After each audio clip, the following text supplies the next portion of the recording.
And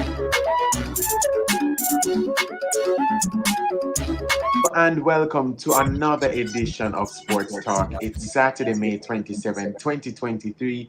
I'm Daniel Blake. Thank you so much for joining me. May is Mental Health Awareness Month, and our first show of the month, we highlighted mental health and sports.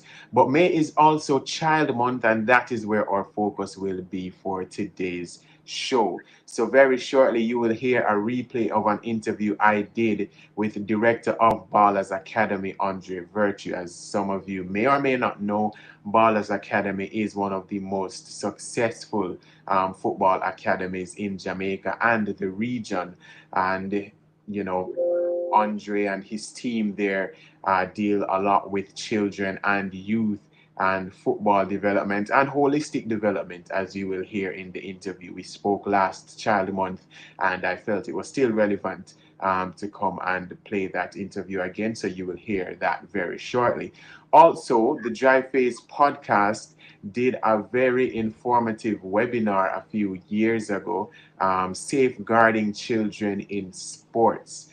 You will hear much more about that after the 1:30 break. So stay with us and you will hear that.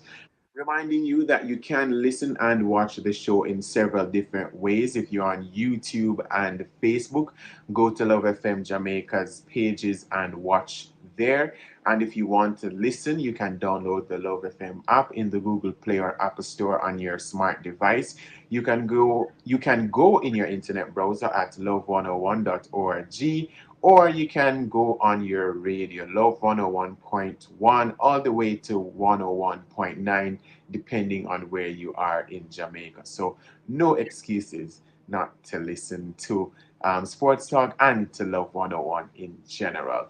So usually we would start with my sports bits and the monologue, but I really just want to get right in the interviews because they are great, informative, and they will take up some time. So let's get right to it. As I mentioned, director of Ballers Academy, Andre Virtue, spoke to me last Child Month about a whole range of issues about dealing with children and youth and football development. So let's get to that interview.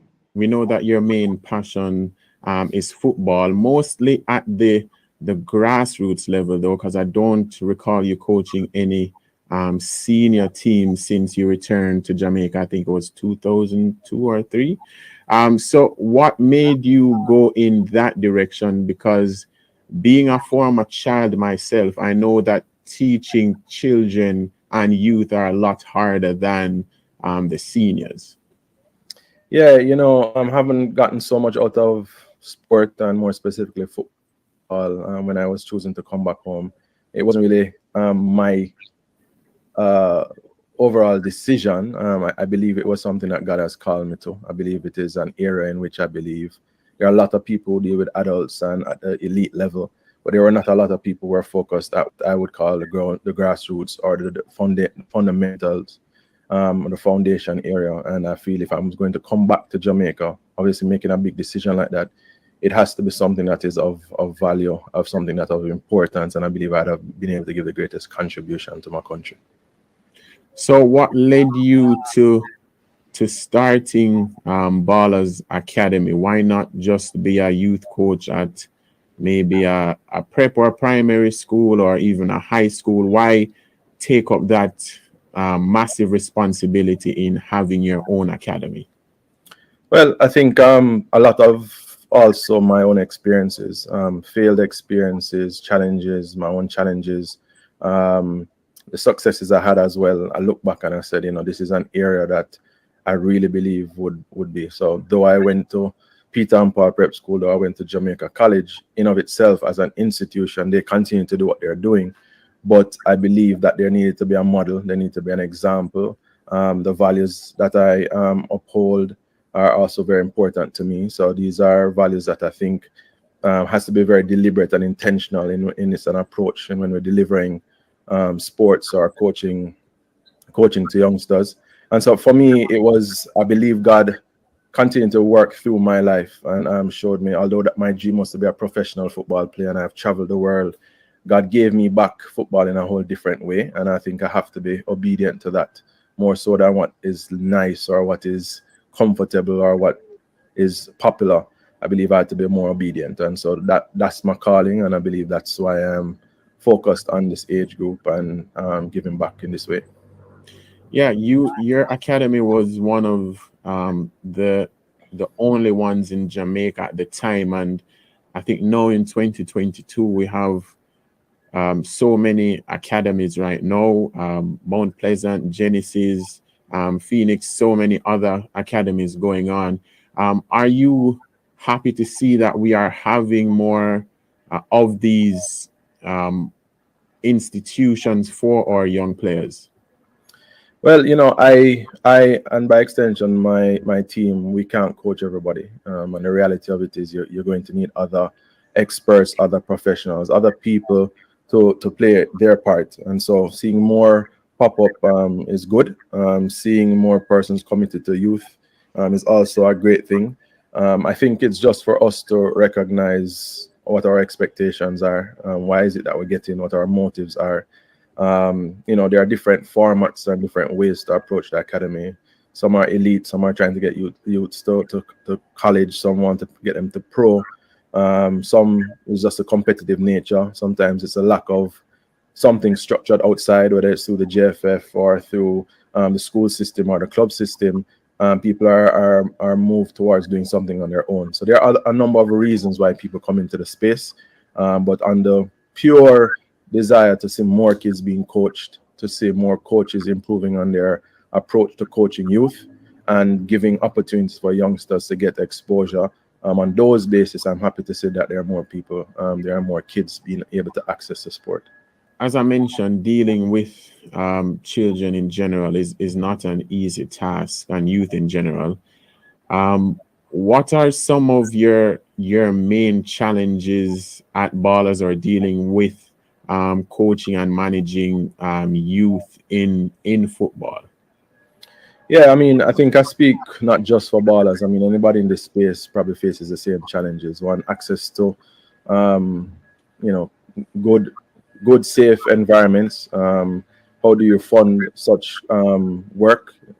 Getting the right people involved. These are your coaches, the type of coaching education that needs to happen. Administrators that are administration that is involved in putting projects and running programs like myself. And having the reality that most of our kids want to be able to be in environments like this, but they don't have the resources to do so. So I'm constantly charged, myself and the team, to how we find resources to be able to make sure that they're doing it. And then I think the main thing is that it's not just about sports, and it is obviously the draw.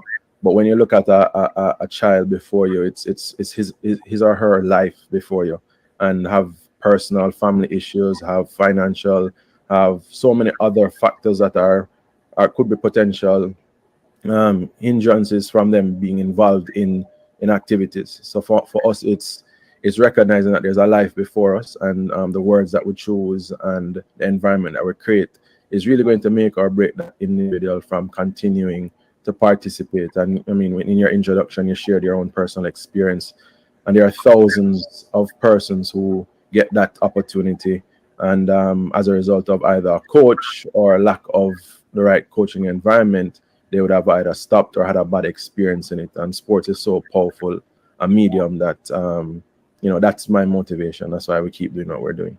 From my experience watching local football over the years at the high school, primary school, and prep school level, some coaches aren't cut out to coach children by the way they interact with them, the way that they conduct training, just that type of thing. So how do you ensure that the youth, they are able to get into the right hands, essentially? Yeah, I mean, that's a brilliant. I mean, I don't think the answer is a one, two, three. The reality of it is that we are growing. Whereas I started out with this passion myself, and I know I deliver it to grow and to ensure there are others. I had to reach out to other persons to get involved. Some of our coaches are former players, teammates of mine. Some of them have a passionate with development, but not necessarily knowing how to execute. So creating an environment where they are put through coaching, put through different sessions for them to understand, for them to get expertise, advice, and help from not persons just locally, but internationally as well. So that we continue to improve, we continue to grow, we continue to find the tools and the mechanisms and the areas by which we can be able to improve as coaches. That's constantly a work that I know from I realize that this is kind of a one-man show and he needed others involved, is to really engage persons and invite them. I say, would you love to impact a life? Would you love to make a difference? And if so, come and shadow me, come and be around me. And in that process, it's mentoring, it's life on life, it's acknowledging that nobody is perfect, acknowledging that we all are in our journey together, and us being able to try and keep building on that we're better than we were yesterday and that we're better than we were last year, and we keep pushing. So I know I speak on behalf of a lot of mentors and coaches who don't have it all together, don't have it all perfect, but at the core of who we are is the desire to want to make a difference and to put the mechanisms by training and resources to help the coaches to become better each and every day. Yeah. I know that Ballers at Priory, you have an artificial surface there. Not a full-sized pitch, but things that we've seen over the years. I think Duns and Football Factory and several other people have started these artificial surfaces for, as we Jamaicans would say, like a scrimmage type of thing. Right.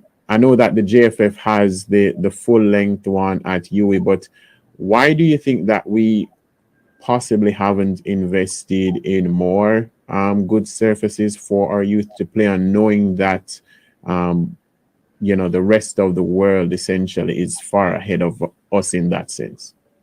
Daniel, I think it is the will to do it, regardless of what would have seemed like mountains and hurdles to climb to get there.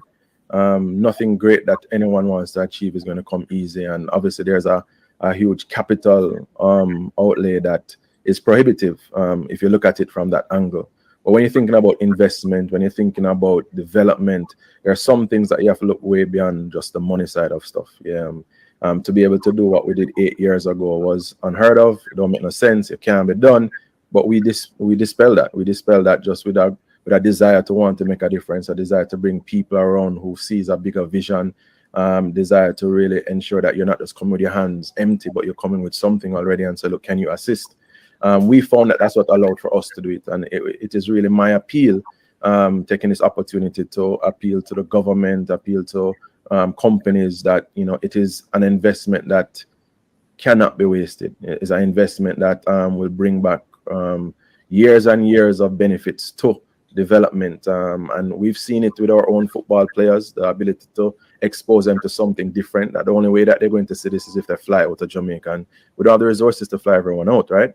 So if you bring them into a space that is next level, you bring into a space that is comparable to what is being seen at another level, then what you find, you start inspiring that child to believe that I too have value, and I too believe that I can give more. And so the training environments are increased, and those are the things. So it's an appeal to us to really push a little bit more and find a way. It has to be collaborative. It has to be partnered in nature. I have to kind of let go our own individual egos and stuff to try and find a way to make sure that we don't get left behind further than we already are.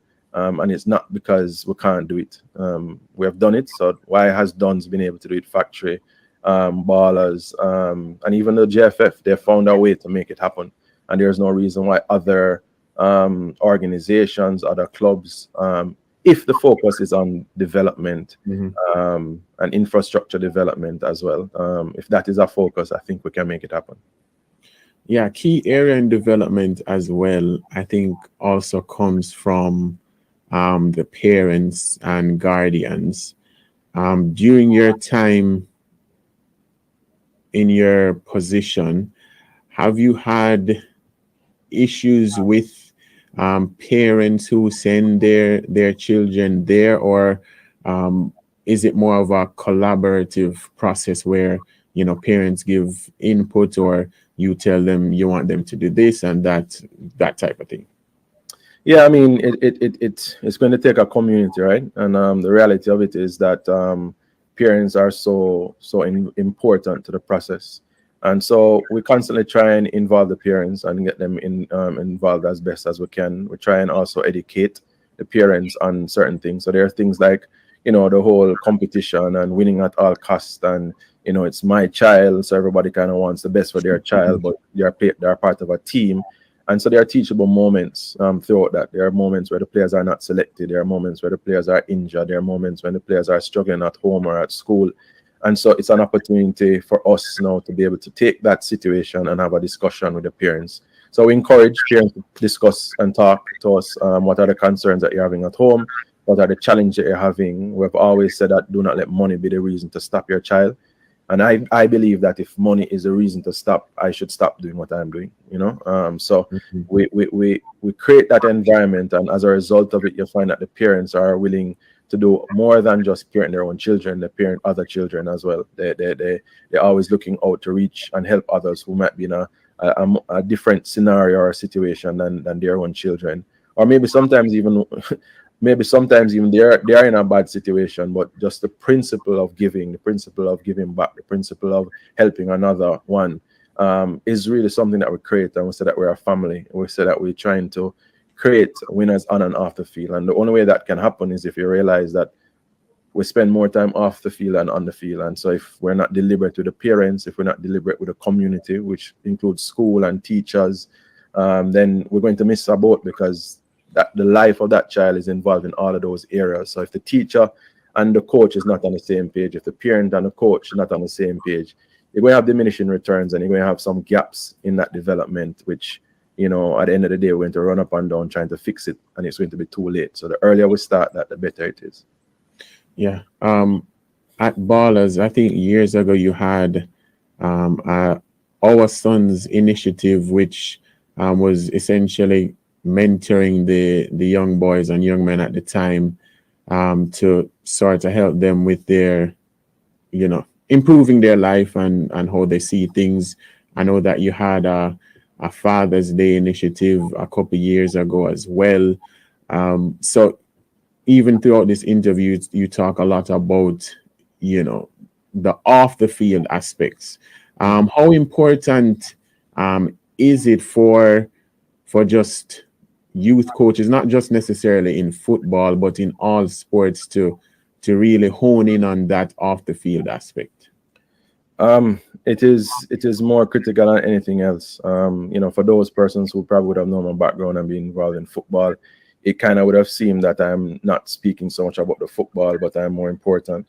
And the reason why there is such a passion in me around it is because when you go to that next level, whether it's collegiate, whether it's pro, it's not the football issues that cause us not to translate and to move on. It's not football. We're talented, but it's the other things. It's what I call the intangibles. It's what I call the heart issues that everybody has. And when you ask a coach, why is this player struggling? It's not a football problem. It's a heart problem. It's a character problem. And therefore, this is why it's so important that as coaches, we don't just see this as just winning games and winning trophies. I mean, I say this all the time with my players, that I can't take my trophy that I won, or the medal, or the MVP, or the goal that I scored to pay my light bill, to pay my mortgage, or to pay my bills. And the reality of it is there's a life before the game, there's a life during the game, and there's a life after the game. So unless we are very intentional and deliberate about molding character, it's not just going to happen by happen chance. It's some things that we have to do. So the fact that we are coaches who have enormous responsibility and who have so much hours with these kids, we can delegate that responsibility to somebody else. So whether it's 2 hours a day for 5 days, that's 10 hours. We are able to impart, we're able to speak life over these kids, and for them to believe. When you say to a young kid, I love you and I believe in you, in our Jamaican culture, I don't want to talk about a love thing, but then you have to be a man and stand up into that space and say nothing is wrong with it. There's nothing wrong for you to hear this consistently, and for you to believe that there's opportunities for you, and to believe that you too can make it out of your community. Nothing good can come from Trenchtown, but you can break that myth. The great Bob Marley, and nothing good can come from Walthouse. You can break that because there's Shelley and Fraser Price. So it is us creating those environments to allow for a person to believe that they too, regardless of circumstance or environment that they too can make it out. And as a coach, that is really why I'm passionate about it. And I implore our other coaches and mentors to ensure that, you know, they don't see this as just something that's just a pastime, but something to really invest their time in. Yeah. If there is someone out there watching or listening who has in their minds a talented boy or girl, because we haven't really, I guess, focused on the girls, even though there has been an increase in participation in girls football and women's football locally. If they are listening out there, how do they join your academy if you have a space open? Because I know that not everybody want people in their academy. So if they have that opportunity, how do they go about doing so? Yeah, well, I mean, we're constantly growing and opening opportunities. So for us, you can contact us by phone at 260-2255. You can check us out on our Instagram pages at Go Ballers. So that's at GOBALLAZ. And you can email us at info@goballers.com. info@goballaz.com. So those are our first connecting points. But outside of that, it's word of mouth. It's parents sharing with other parents who then, you know, and that's kind of how we've continued to grow over the years. And 27 is too old, right? No, 27 is not too old, because there's a part that you can play. There's a part that others can play, you know.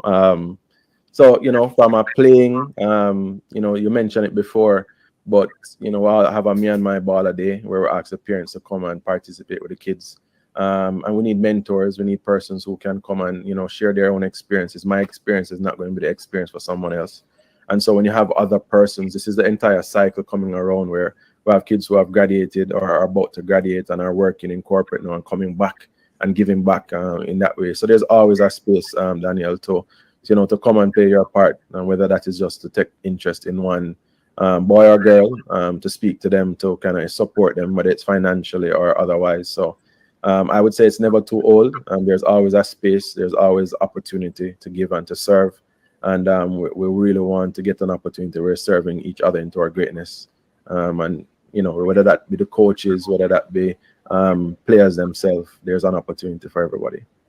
Director of Ballers Academy, Andre Virtue, truly making a difference in children's and youth's lives for years and years now. So continue to look out for Ballers Academy and help in any way you can. We head into a break, and when we come back, we will hear that special feature from the Dry Face podcast about safeguarding children in sports.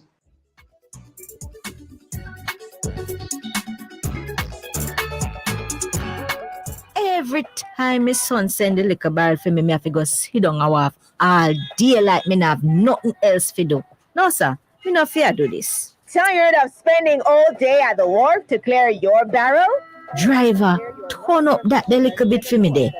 Starting May 1, use contactless clearance to clear your non-commercial shipments and avoid the long wait. Call Jamaica Customs today at 876-922-51408 or email contactlessclearance@jca.gov.jm. But God goody, me I go call customs and learn about the contactless clearance. Hook me up. Less waiting, more convenience. Try Customs contactless clearance today. It's the Healthy Hair and Beauty Expo this weekend at the Jamaica Pegasus. 2 days of shopping, discounts, giveaways, and more. Get your tickets now at healthyhairandbeautyexpo.com or at our ticket outlets. See you this weekend at the Healthy Hair and Beauty Expo at the Jamaica Pegasus. Follow us at Healthy Hair Beauty Expo.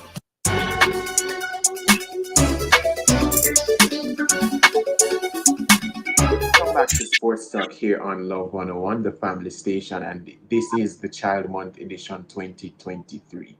Now, as I stated before the break and at the start of the show, the Dry Face podcast, a very, very great podcast. They did an important and very educative webinar a few years ago about safeguarding children in sports. The webinar was essentially to sort of highlight how we could create a safe space for our children, you know, talk about the challenges and some of the solutions.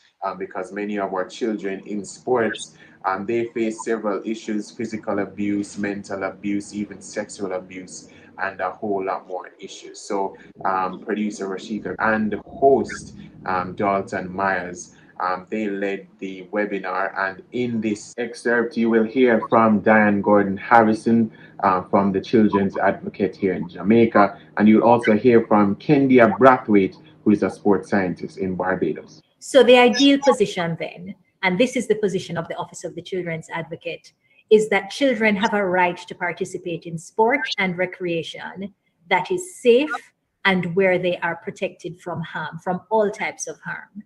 Children should feel respected in these environments, should feel valued as individuals, and should be encouraged to enjoy their participation in their chosen sport. Sporting associations and organizations, we believe, owe a duty of care towards children. This belief is undergirded by what the law says, because anybody who is in a position of authority over a child, for the time that that child is within that person's presence or under that person's control, there is an unyielding duty of care to protect that child from all harm. Also, steps ought to be taken to ensure that children can participate safely in the activities that these various sporting associations and institutions provide. So when you're thinking about safe participation and protection, what are some of the considerations? First, we have to think very practically about the physical protection. If it's a contact sport, is the child being provided with the appropriate gear or being advised what is the appropriate safety gear that they should be getting? Physical protection, are there any threats or occurrences of sexual violations, whether it be from persons in authority, whether it be from spectators who are there to support the sport, whether it be from teammates, whether it be from pool attendants or persons who tend the field if it's a football field. What are the difficulties that really should raise a red flag? And also, when we talk about physical protection, another consideration is from fights and violent bodily contact, which sometimes is a reality in our sports. The emotional well-being as well as self-esteem issues are other worthwhile considerations, and generally, a complete and holistic safe space for children to pursue their chosen sport. How is Jamaica doing? It's not all doom and gloom, but we have a very far way to go. The Jamaica Olympic Association, for example, is very supportive of this entire dialogue. I certainly have had the benefit and the opportunity to share in various fora put on by the Olympic Association about this very troubling issue and some of the things that need to be put in place to create safe systems. Media practitioners as well in Jamaica routinely highlight missteps that occur in sports and expose our children to various types of harm. And also, very happily, some associations, local associations, already have protocols. I know Netball has a very thorough protocol, which is very forward-thinking and models some of the international best practices.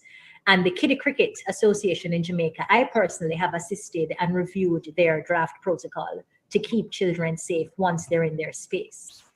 What are some of the statistics, though, that the Office of the Children's Advocate has seen that tells us that we have a very far way to go? Looking at the 3-year period from January 2017 through to December 2019, we recorded at the office 23 complaints that were made against coaches, and this included physical education teachers and sports coach managers.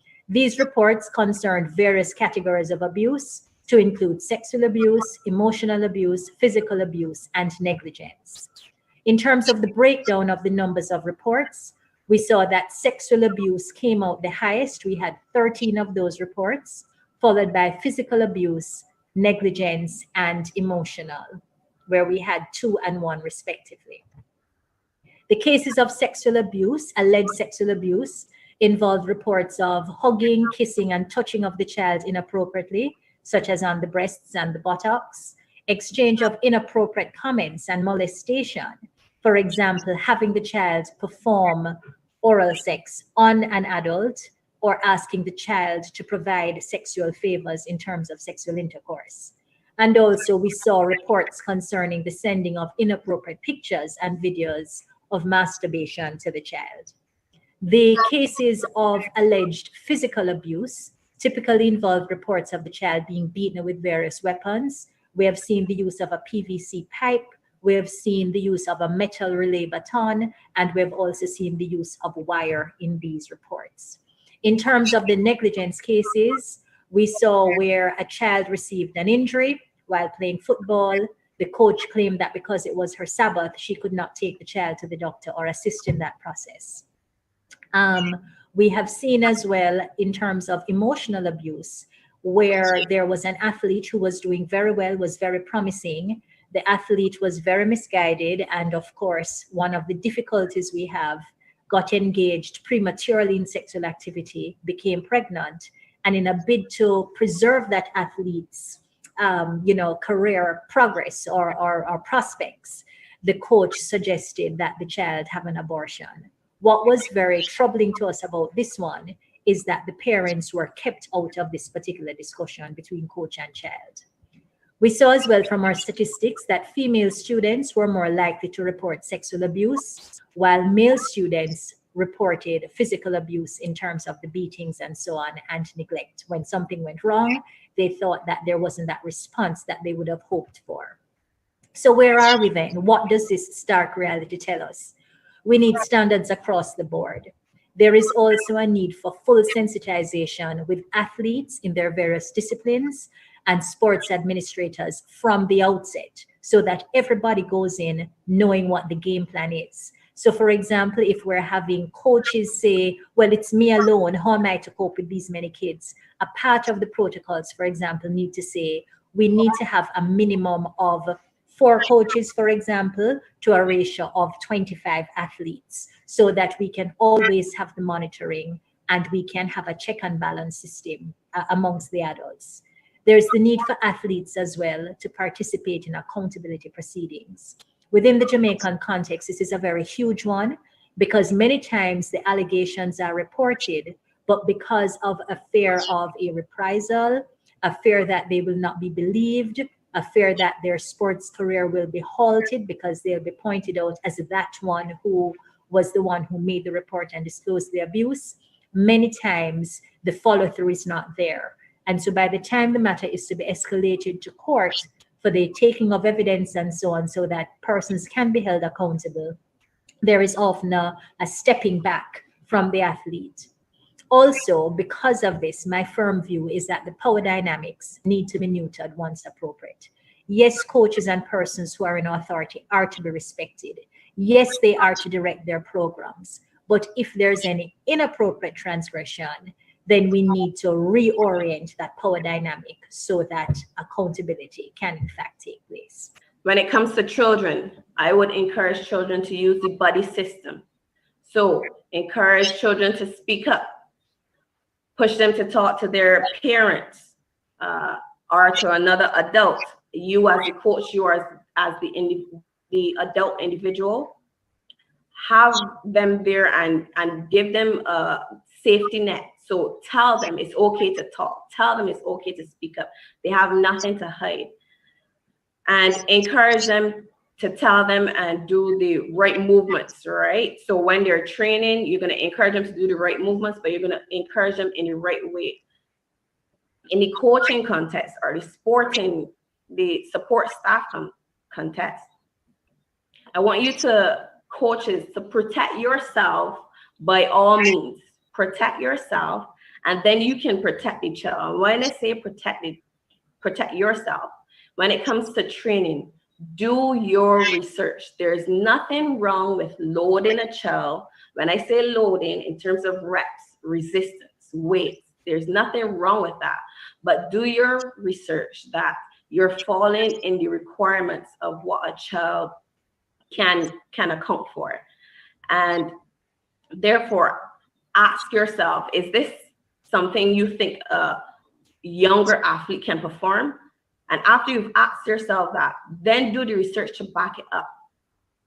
So I can't stress enough. Yes, we want to build solid foundations. When I say build solid foundations as coaches, as sports scientists, start with the basics. There's nothing wrong with having an athlete lift a stick or broomstick for an entire year. Once they have cemented and they've grew the correct training techniques, you add weight onto it, you get the best results possible. Now imagine if they aren't solid, they don't have that solid foundation, you just say, oh, you should be able to lift this weight, and you give them some weights to lift. And then years down the line, or at the end of the year, you see athletes with niggling pains, broken wrists from doing incorrect weight lifting, and so on. What I will also say to coaches is to break down the movements step by step. Cue them. What I mean by cueing, tell them, okay, now you lift, now you pull, now you relax at this point, now you breathe. Show them if you have to. And one of my biggest things, I'm probably going to get a punch for this, is that I think that coaches should be fit enough to show athletes how to perform and how to complete movements. It might not be picture perfect, but they get an understanding and they get an idea of what is supposed to happen. But not that you're trying to keep it military, because children still need to have fun. As it comes to the recruiting, use the buddy system for the children that the children use. Take another coach with you. Have another adult there when you go to talk to a child. Have a parent there. Their parent or guardian should be there. Of all people, they should be there if you're trying to recruit them. All right. As it relates to communicating, use clear language. Do not use language that could be twisted and turned and used against you. And by all means, if you can, speak directly to a coach, to the athlete's parent or guardian, and continuously use the cueing techniques. And lastly, as it relates to parents, do your due diligence when it comes to the training of your child. Do your due diligence. Do your background checks on your coaches. There's nothing wrong with triple checking on your coach, on a coach. That is your child. That's your flesh and blood. That's the person you are responsible for, that you're looking up for. And I know that some coaches will get upset with me because I'm about to say coaches don't like parents, they don't like guardians to be in their presence when they're coaching athletes. But by all means, show up unannounced. I'm a sports scientist. I have sports scientists. I have nothing to hide. Coaches should not have anything to hide. Show up unannounced and see what happens at practice sessions. Even if you park to side and they don't see you, do your due diligence and be there. It's only the right thing to do. And as we try to debunk all the hurts, because we're trying to protect a future generation and a present generation from past hurts that generations before even myself would have experienced. So if we're going to protect them, I can only say is everybody protect themselves so we can protect the child and we can protect the athlete. All right. At the end of the day, protection. That's it. Protection is my thing. So do your due diligence for everybody.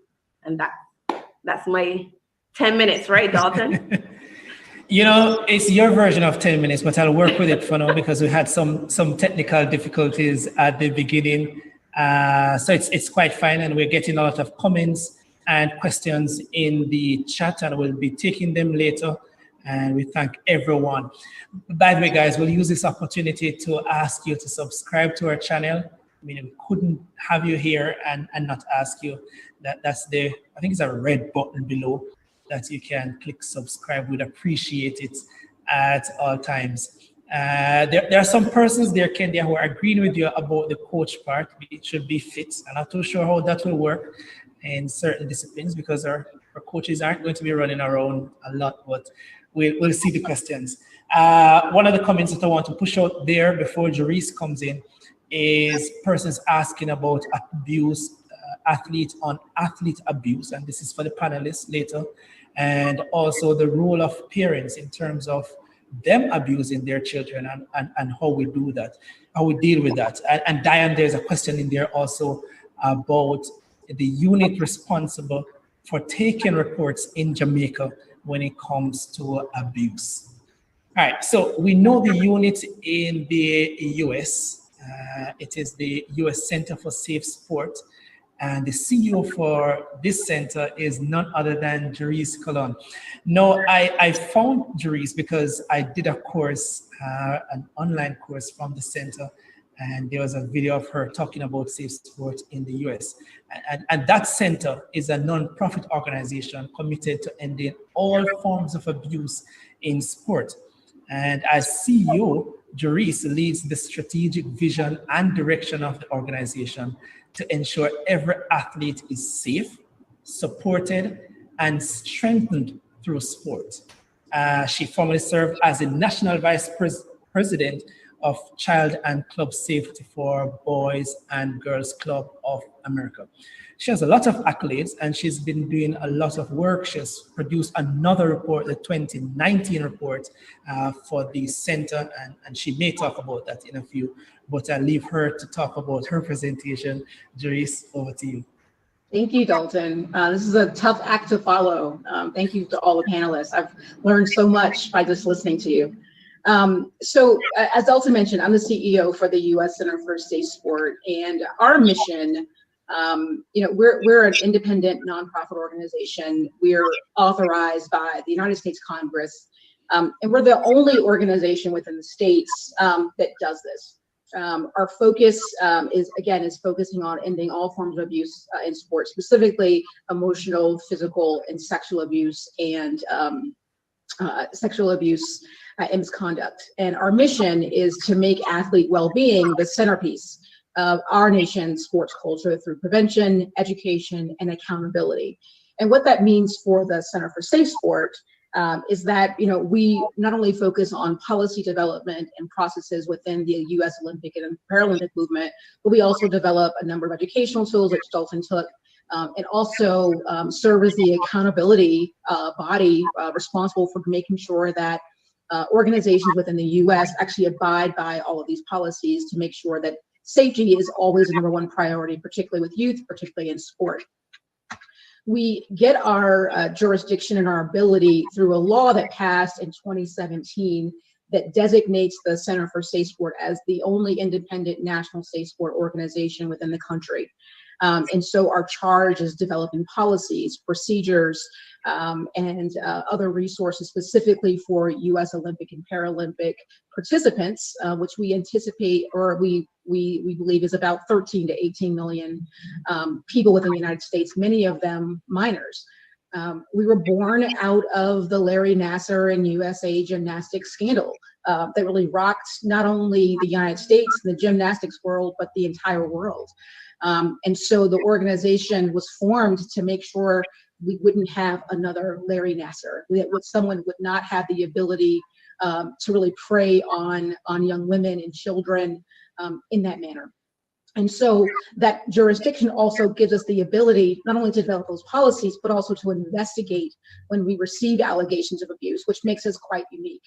At the end of the day, our mission and my personal mission is to really drive culture change within the Olympic movement, because we know that what happened with Larry Nassar, what happened with the gymnasts, was a result of a terrible culture. This was a culture of winning at all costs. This was a culture of recognizing those coaches who were winning and putting aside the feelings and the abuse that all these women had incurred for many, many years.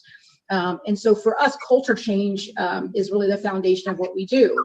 And we do that by, focusing on policies, focusing certainly on education and awareness and driving accountability, but leadership is a really big part of that. So for me, it's very important to focus in on those who are responsible for driving culture within their own organizations, which can be tricky for us because, the center has jurisdiction over a little bit over 50 individual independent organizations.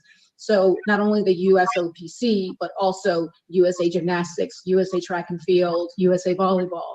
And so all of those organizations that participate in Olympic sport are under our jurisdiction. So we really try to take a multi-pronged approach to drive culture change, not only from the center's perspective, but within each and every one of those organizations as well. to start that, we really wanted to make sure that we had the right policies in place and that they were uniform, because what we saw was that many organizations across the Olympic movement were doing different things. Some of them were working, some of them weren't, but they weren't uniform. And so when you have a community that often goes from NGB or national governing body to national governing body, it can get a little confusing. So for example, if there was a safety policy that USA Swimming had in place, but USA Diving didn't, when you have the athletes that go from NGB to NGB, it got complicated, and unnecessarily so. So one of the things that we really drove home was we needed a set of consistent policies specifically for protecting youth in sport. And it focused on one-on-one interactions, massages, locker rooms, changing areas, travel, which was a really big thing for youth going from state to state and competition to competition. But we also focused a lot on social media and electronic communications and setting the rules for what was acceptable for adult participants and how they interacted with youth. And what we were able to do is not only push these policies specifically to protect youth that were participating in sport, but they also drove how adults were interacting with other adults, because what we started to see and the types of reports we started to get were not only coach and athlete abuse, but we also saw athlete to athlete abuse, peer-to-peer abuse, and the list really just went on and on. And so these policies really served as the foundation to help set the tone, and not only inside the organizations, but also made sure that parents knew what was acceptable and what wasn't. Because we heard so many stories similar to what Kenji has said, that parents weren't allowed to be in the room. Parents weren't allowed to be at practices. And so this really only drove this level of secrecy, and it gave more access to those who wanted to do harm to children. So the policy piece was really important for us. And we also, to make sure that people understood what those were, really focused on education.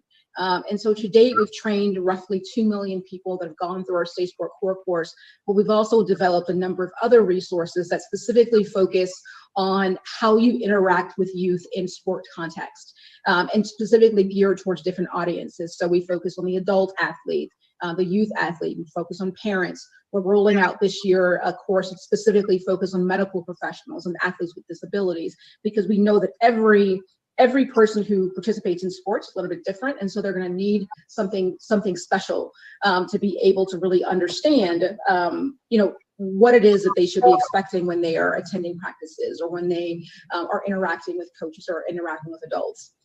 Most of these are delivered online. We do some in-person trainings. We did before COVID hit. What we're probably most known for, though, outside of our education, is how we drive accountability within the organizations that are under our jurisdiction. And we focus in on individual and organizational accountability. And so when we say individual accountability, that is our ability to actually investigate allegations of abuse and misconduct that we receive from athletes. And so we have a website, we have a phone line, people call us and report different allegations. We have an in-house investigation teams that mainly consist of former law enforcement, former child protective services, that track down every one of these reports that we get. And to date, we've gotten over about 4,000 of them since we opened, which is significant considering we've only been open for about 3 years. And so, we are working towards getting more people to understand what we do and how we do it. And as we are more visible, we only expect those numbers to go up, unfortunately. What's also unique about the center is that once we investigate those who have abused children, or who have violated policies that we put in place, we're actually able to sanction them from participation in sport. So if we have a coach, or if we have a medical professional within the Olympic and Paralympic movement who's abused a child, who has violated policies, we are able to say, you know what, you are out of sport for 2 weeks, 2 months, 2 years, or for life. And we post every one of those people's names on our website at uscenterforstaysport.org, and it's sortable by name, by city, state, and by sport. And this is really important because to date we have sanctioned over 600 individuals from participating in sport. And it has hit every one of the sports that participate in the Olympic movement. So whether it's gymnastics or hockey or swimming, unfortunately, there is someone who has been banned from that sport, and you can find them there. What we struggle with, though, in the United States is that the Center for Safe Sport only has jurisdiction over governing bodies within the Olympics movement. And so, as you all know, abuse is perpetrated in many different areas. And so getting schools and other universities to actually look at this is something that we're working on. The other piece when it comes to accountability is making sure that not only are we investigating individuals, but we're also holding those organizations accountable for their actions. So did these organizations have the right policies in place? Did they train their coaches? Did they follow up on allegations that were made directly to them? Did they serve in their capacity as mandated reporters? And so we actually audit every one of the governing bodies, including the United States Olympic and Paralympic Committee, every year. One, we look at their policies in place. We look at how they track their membership to make sure that they're actually abiding by the sanctions that we put in place. But we also, this year, started to do on-site audits so that we could see how they were actually putting policies into practice on the ground. And this is going to be game-changing for us. Hopefully, once sport resumes in the States, we'll be able to hit more of these events. It's been a struggle with COVID. But we really think that as we kind of go through these on-site audits and starting to see how they're putting these things into practice, that we'll start to be able to pull out even more information to help governing bodies, to help sports organizations understand where their weak points are and where they're strong, and help them get better. And that's ultimately what our goal is. We're not trying to shut down sport. We're not trying to kick everyone out. We want to make sure that athletes are safe. And this is the model that we think can do that. And so as we kind of move through with the Center for Safe Sport, we're in the middle of revising a number of our policies. We're training more people. We're engaging more athletes in what we do, because that's the only way at the end of the day that we're going to be able to get to that penetration of culture change within the movement. So I know I sped through that. I only had 10 minutes. I wanted to keep it to that. And I will stop there so that Dalton doesn't scratch his nose telling me to stop talking. Thank you, Therese. Really appreciate that. And thanks to all the presenters so far. Listen, there's a lot of chat going on. Persons are posing their questions, and I'm going to take as many as possible. And if I don't get to your question, please just blame Rashika Grant, our coordinator. And she's the one ensuring that I ask certain questions, all right? So please blame her. Karen, I just want to ask one of the questions there for you.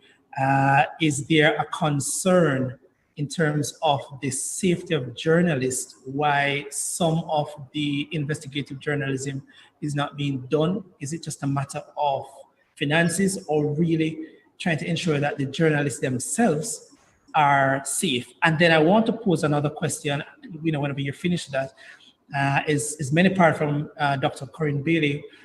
One of the things that he suggested, Diane, is that sport that is supposed to be a safe space may not really be a safe space for athletes because of the many abuses. How do we address that?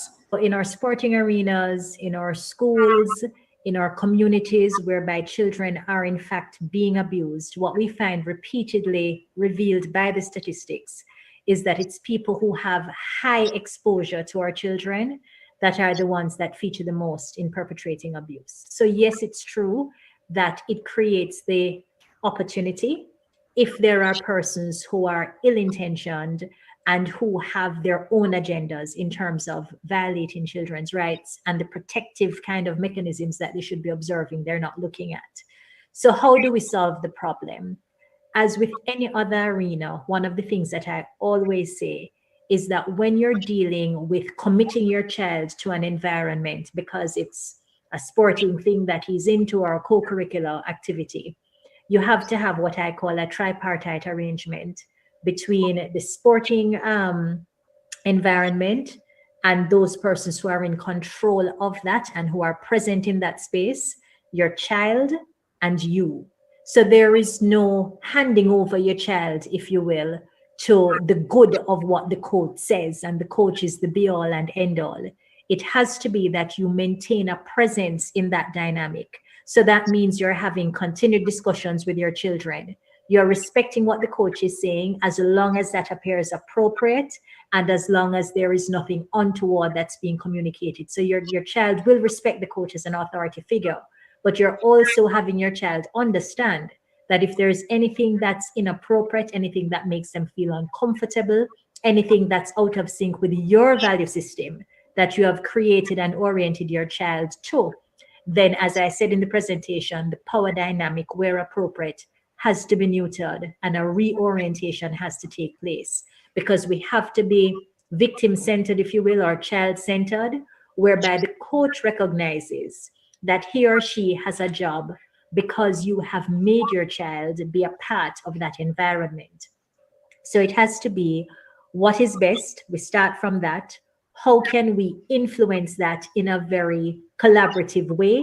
And if there is a need to step back, what are the paces that we go through so that the issues can be ventilated and accountability can follow? Oh, thanks for that. A question in Kendi, and I thought I'd pose this one to you. How do we strike a balance between having parents observe practice and not having them interfere with training because they may deem some things as inappropriate that are considered normal during training? All right. How do you strike the balance? Good question. What I would say personally is have a designated area for them. Have a designated area for them. Have an area that they can sit and observe. And before you start your training, or even before you accept that child into your academy, if it's an academy, into your sporting facility, have them sign a written agreement or have a word agreement.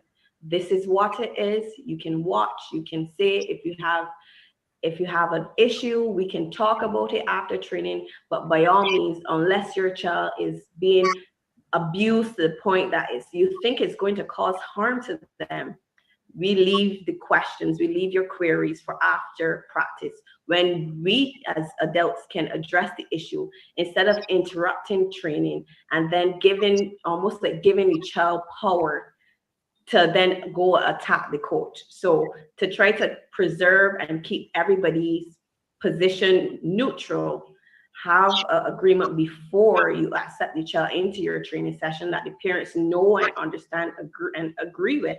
And then have a designated area that they can come and watch if they want to watch training sessions, that they can sit, mouth shut. If they think they need to say something and it's pressing, then they can approach the coach in a reasonable way. But as I said before, have an agreement beforehand.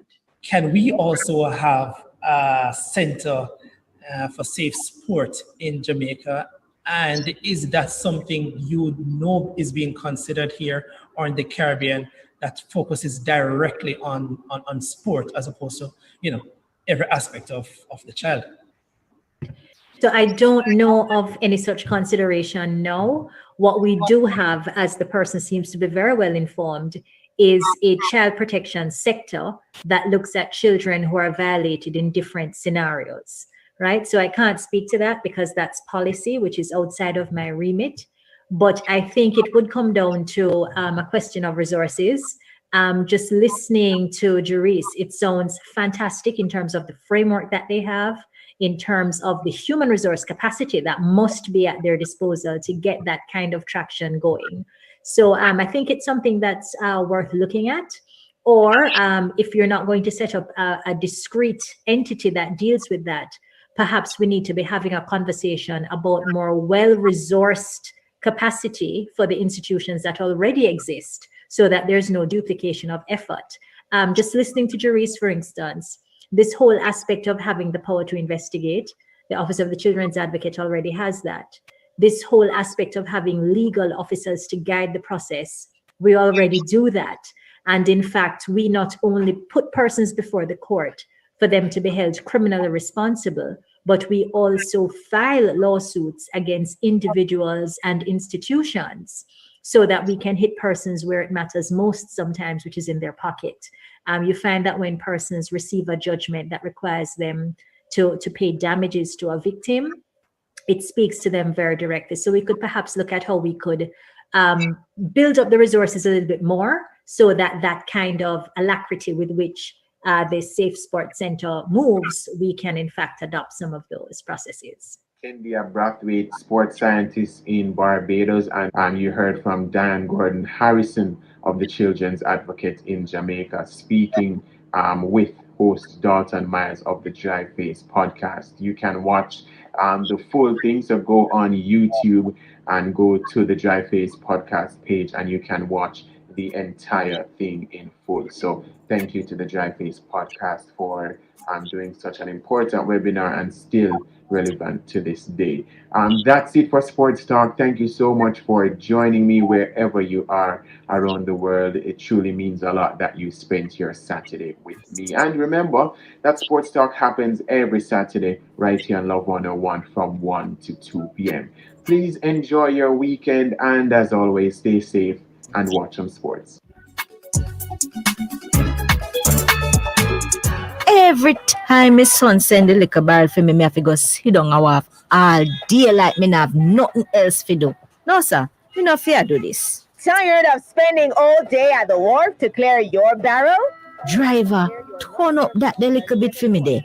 Starting May 1, use contactless clearance to clear your non-commercial shipments and avoid the long wait. Call Jamaica Customs today at 876-922-51408 or email contactlessclearance@jca.gov.jm.